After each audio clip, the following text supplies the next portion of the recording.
about the sex. Sometimes I uninstall my apps in reckless insurrectious rage, then regret it while I check the Craigslist misconnections page. Then I think that I should get out more and disregard my mobile cell, get to know the local teller at my Barnes and Noble well, and check out what she's reading while she's charging up my total sale, and ask her if she likes the novel.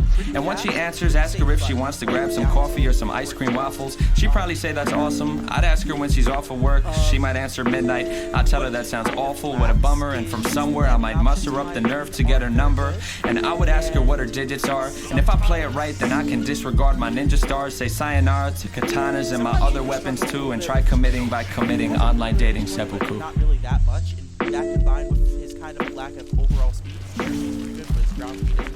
He kind of struggled to get in sometimes, but I don't think that's going to be a factor here because Suarez is not the kind of person who can't block. He's going to go in just like he's doing right now. He's going to start off that game with a quick 36%. Felix is going to answer back with a Darren Forden. And it looks like Felix is actually trying to... I think I'm in love, but I've been feeling otherwise. These flutters in my stomach aren't butterflies, but cutting knives and not the butter kind. And if you listen close when she begins to speak, you'll hear a couple hundred sighs in the collective shut of eyes. Letters linger on her lips like lullabies. I think I've drowned a couple times inside her opal-colored eyes. She could do something as simple as sit down with the grace of Olympic dives. A perfect 10-photo shutter finish on her cocoa butter thighs. Catch her wearing loose pajamas on a Sunday, and she'd overshadow any supermodel on a runway. When she wakes up in the morning, she smells like vanilla essence and bittersweet recollections of your adolescence, summer camp and piano lessons and presents you got on birthdays, orange creamsicles and double plays on first base.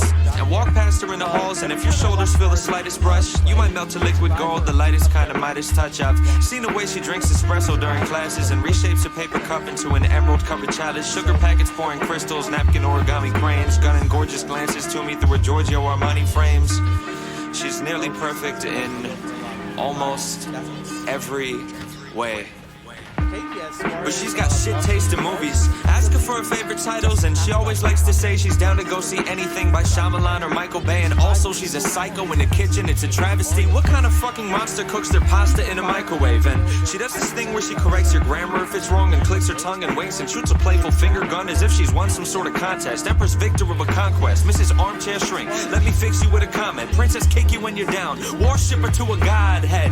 It seldom happens that she listens to my voice and doesn't chime in quick with unsolicited advice. An unapologetic tyrant, a passive-aggressive rivalry. Ask her a question and catch a handful of sass and irony. And trust me, really, she is just the worst of board games. Debates about the rules like legislators at a court case. Tampers with the scales of justice, wielding pencils as her gavel. Once I even caught her cheating while she kept the score in Scrabble. She's a fucking wreck at checkers, plays Monopoly sloppily, always bringing up disputes and games of trivia pursuit. Sucks at Battleship and Risk, she fights better hand to hand. And don't even get me started about how trash she is at Candyland. Like you can't be bad at that game, yet you lose all the time. It doesn't make any sense. But I'm no Adonis either. Fashion sense abysmal. I've got 2 Nirvana t-shirts that I wear to formal outings, and I've never owned a cardigan. Catch me buying cargo pants at Target from the bargain bin. Drink milk straight out the carton. Use my hands to scoop out margarine. Breakfast table etiquette makes up our morning arguments, and I'm not a glass half full kind of guy. Shipwrecked flags half-mast hull kind of guy. I never was an optimist, not too good at compromise. The problem is my ego's far too fragile to apologize. But she always calls me out and takes me down a couple pegs too. It's always nice to have somebody close who double checks you. And honestly, we wouldn't be ourselves if we were different. Yes, she's clumsy and I'm stupid. Those are things that we can live with. Being perfect's unrealistic. Either way, I like our flaws. The way I crack my knuckles off in the obnoxious way she yawns. The way I stutter when I flirt cause I'm not very good with courtship. The way she's gotta pee the first 10 minutes of a road trip. How when she cuts her pancakes it's in slices, not in squares. The way my daily coffee intake is a crisis. I'm aware. The way I talk in crowded theaters. The way she parks in You know the Pokemon League. Okay, so that's kind of an FD-like stage. I guess maybe Felix kind of wants to run away from Yoshi a little bit more, wants a little more stage size. I'm not completely sure. But let's just see how that affects the match. Look, I won't pretend I understand it, babe, the afterlife and all, but as you died, you promised me that you would try to write or call, and I've been waiting ever since. Every Sunday I hold seances with like-minded adults and roll your corpse into the living room and try to find your pulse and then repine at the results. I've even got my windowsills lined up with ultraviolet bulbs, shrunken shrines of human skulls and other signs of the occult, but now I'm at a fucking loss cause honey, nothing seems to work. Like I've been astrally projecting my body beyond my dreams through the fabric of of space and time so you could spot me at the seams. I ventured through the upside down hoping you caught me in between, but maybe if you've got the tech then you can haunt me on my screens. Like you should infiltrate my newsfeed. I swear no one would notice. You could float beside some bogus BuzzFeed quiz about the POTUS. Be a pixelated phantom ghost on clickbait propaganda posts and dictate what you're thinking through a catchy headline.